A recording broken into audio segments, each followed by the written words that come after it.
संजय शिरसाट बोलतायत, थेट जाऊया. जरांगे पाटील हे प्यादा आहे म्हणजे याचा अर्थ संजय राऊतने जरांगे पाटलाला दिलेली ती एक शिवीज आहे मी समजतो. म्हणून त्याचा थोबाड फोडलं पाहिजे ही आमची भूमिका आहे. शरद पवार असेल किंवा उद्धव ठाकरे असतील यांनी गेल्या त्यांच्या सरकारमध्ये त्यांच्या काळामध्ये कुठेही एक पाऊल सुद्धा या आंदोलनाचा पुढे टाकलं नाही. उलट उद्धव ठाकरेंच्या काळामध्ये हे दिलेले आरक्षण कसं रद्द होईल याचा प्रयत्न त्यांनी केला आणि त्याच्यात ते सक्सेस झालेलं आहे.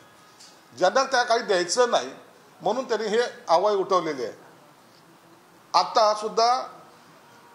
आताही दुपारी 3 वाजता शिंदे साहेबाची VC आहे.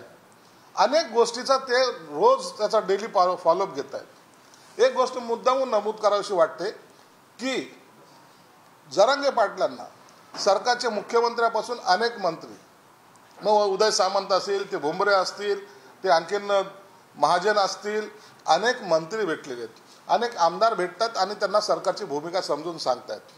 हा डेली टचचा जो प्रोग्राम आहे तो आमचा आहे, परंतु त्यांच्यावर फोनवर अनेक वेळेला मुख्यमंत्री साहेबांनी संवाद साधला आहे. आम्ही पडद्याच्या मागून काही बोलत नाही, आम्ही सुद्धा ओपनली सर्व गोष्टी मांडतोय.